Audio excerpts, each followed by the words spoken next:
Me responde uma coisa.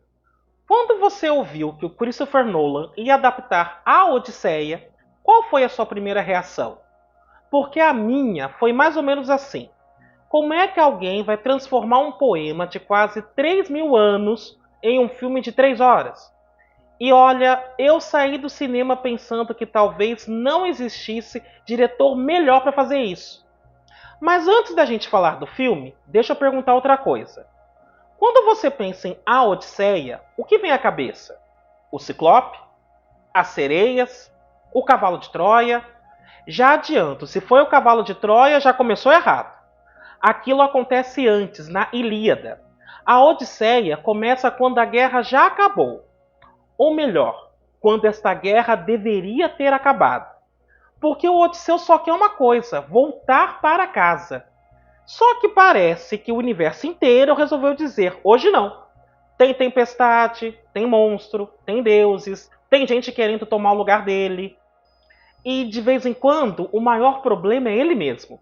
E acho que é justamente aí que o Nolan enxergou alguma coisa diferente. Para ele, essa não é só uma história sobre uma viagem. É uma história sobre alguém tentando voltar para casa depois da guerra, sem conseguir deixar a guerra para trás. E foi isso que mais ficou comigo depois que os créditos subiram. Então vem comigo, porque hoje a gente vai conversar sobre a Odisseia, um filme gigantesco, visualmente impressionante e que, na minha opinião, mostra por que uma história escrita há quase 3.000 anos atrás ainda consegue dizer tanto sobre a gente.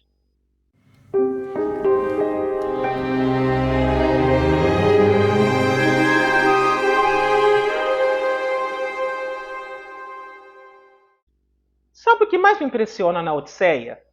É que ela sobreviveu há quase 3.000 anos e continua funcionando.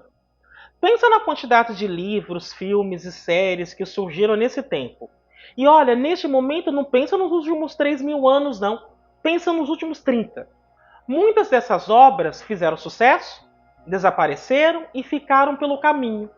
A Odisseia não. Ela continua sendo lida, estudada, adaptada e principalmente reinventada.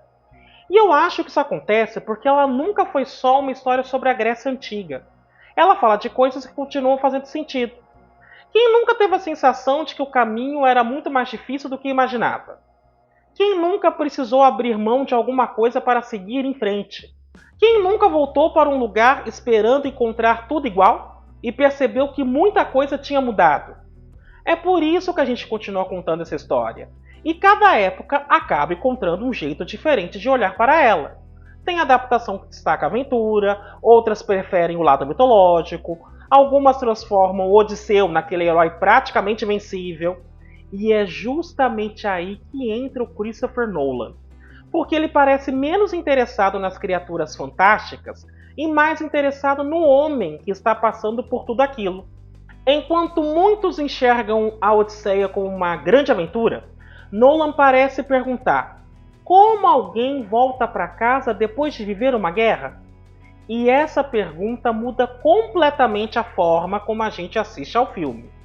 Mas antes de falar dessa leitura do Nolan, tem uma coisa que merece destaque: a maneira como ele transforma essa história gigantesca em um espetáculo de cinema. E é por aí que eu quero continuar essa nossa conversa.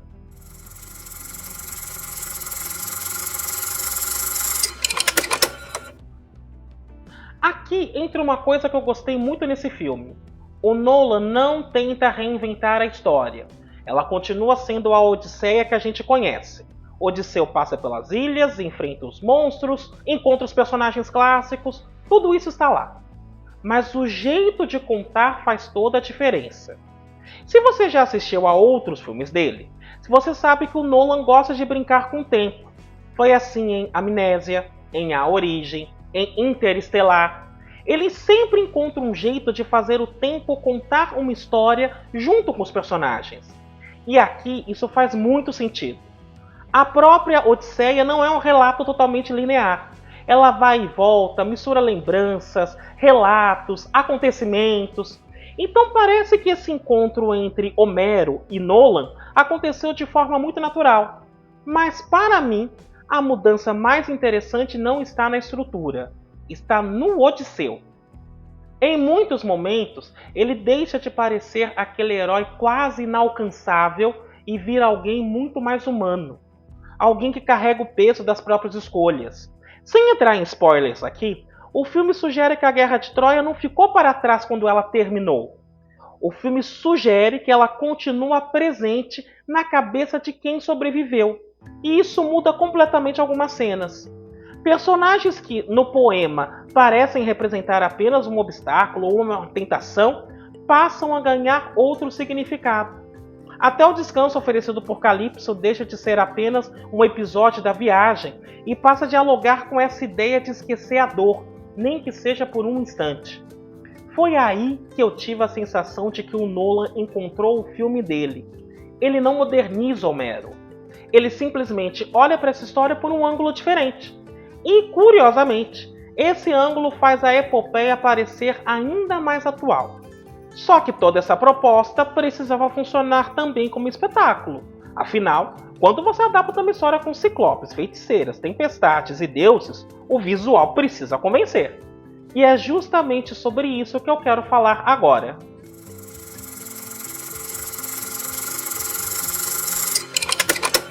Agora, deixa eu te lembrar de uma coisa. Tem aqueles filmes que você assiste pela história.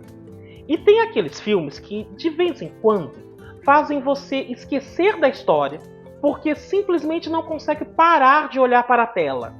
A Odisseia entra nesse segundo grupo. Teve mais de um momento em que eu me peguei fazendo exatamente isso, só contemplando o que estava acontecendo. E isso não acontece por acaso. O Nolan sempre gostou de filmar em grande escala. Mas aqui parece que ele abraça de vez a ideia de que a gente está vendo uma lenda. Cada paisagem tem um tamanho impressionante. O mar parece não ter fim. As montanhas fazem os personagens parecerem pequenos. E isso ajuda a gente a entender como aquela viagem era gigantesca. A fotografia do Hoyt van Hoytema tem muito mérito nisso. Ela não chama atenção porque é bonita apenas porque é bonita. Ela faz você acreditar que aquelas histórias poderiam ter sido contadas ao redor de uma fogueira há milhares de anos. Outra coisa que me chamou a atenção foi o figurino. Ele não tenta transformar o filme numa aula de história. Em vez disso, ele cria uma imagem da Grécia Antiga que parece familiar, quase como aquela versão que a gente construiu no imaginário depois de tantos livros, pinturas, adaptações. E a trilha do Ludwig Göransson faz um trabalho muito interessante. Ela sabe a hora de crescer, mas também sabe a hora de ficar em silêncio. Em vários momentos, o impacto vem justamente porque o filme deixa a imagem respirar. Agora, tudo isso seria pouco se as grandes sequências não funcionassem. E a boa notícia é que elas funcionam muito bem. Tem duas em especial que ficaram comigo depois da sessão, e é delas que eu quero falar agora.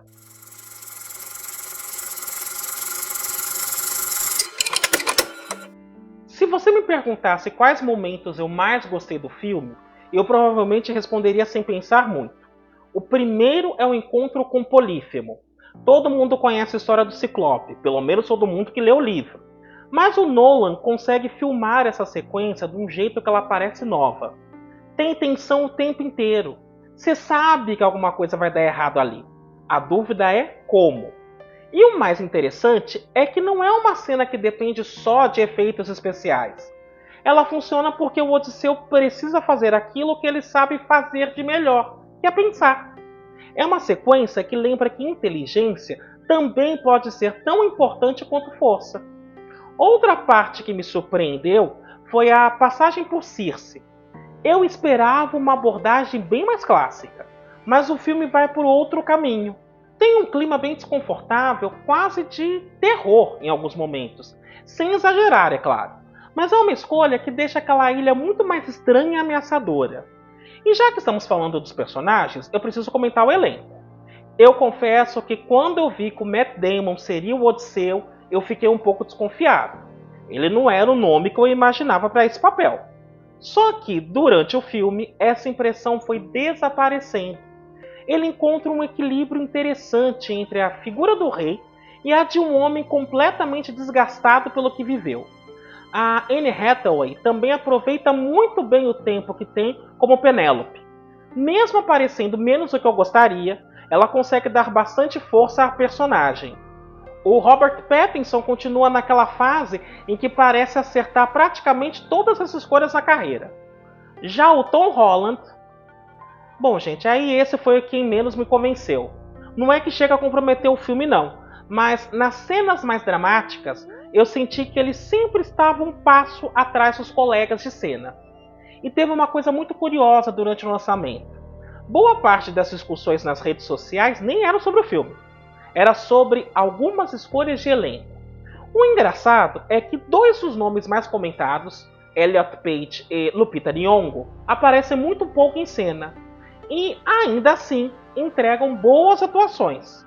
No fim, ficou aquela sensação de que a polêmica dizia muito mais sobre a internet do que sobre o próprio filme. Mas sabe o que mais ficou comigo depois que tudo terminou? Não foi uma cena específica. Foi a ideia que o Nolan escolheu deixar ecoando quando os créditos e a música que foi composta para o filme começaram a subir. E é justamente falando sobre isso que eu gostaria de encerrar a nossa conversa.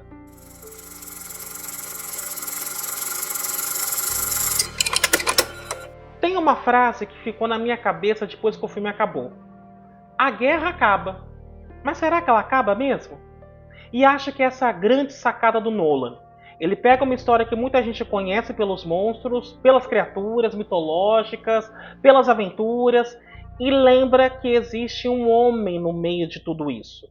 Um homem que perdeu amigos, que tomou decisões difíceis, que fez coisas das quais talvez nunca consiga se esquecer. E, sinceramente, eu acho que é isso que faz esse filme funcionar tão bem. Ele não tenta convencer a gente de que a Odisseia é importante. Ela já é. O que ele faz é mostrar que ainda existe espaço para olhar essa história por outro ângulo. E eu gosto muito quando uma adaptação consegue fazer isso. Ela respeita a obra original, mas também tem coragem de dizer alguma coisa nova. Claro, nem tudo vai funcionar para todo mundo. Tem gente que vai preferir uma aventura mais direta. Outros podem achar que o filme dedica tempo demais às reflexões do Odisseu, e tá tudo bem. Mas para mim, essa escolha faz todo sentido dentro da filmografia do Christopher Nolan. No fim das contas, parece até que essa história estava esperando um diretor como ele. Um diretor que sempre se interessou por personagens marcados pelas consequências das próprias escolhas. Eu saí do cinema com a sensação de que tinha assistido a uma adaptação que entende por que a Odisseia atravessou tantos séculos. Não é porque ela fala de deuses, nem porque ela tem monstros, mas porque ela fala de algo que continua sendo muito humano, a vontade de voltar para casa e o medo de descobrir que, depois de tudo o que aconteceu, a gente já não é mais a mesma pessoa. Para mim, a Odisseia é um daqueles filmes que justificam a ida ao cinema. É grandioso quando precisa ser, intimista quando a história pede, e encontra uma leitura muito interessante para um clássico que parecia impossível de adaptar. Mas agora eu quero saber de você. Se você assistiu ao filme, qual foi a sua leitura? Você saiu impressionado pelo espetáculo, pela história, ou acha que o Nolan exagerou na própria assinatura? Conta pra mim, eu vou adorar continuar essa conversa nos comentários. Eu sou o Fábio Souza e te aguardo no próximo episódio do Comentário Pós-Créditos. Até lá!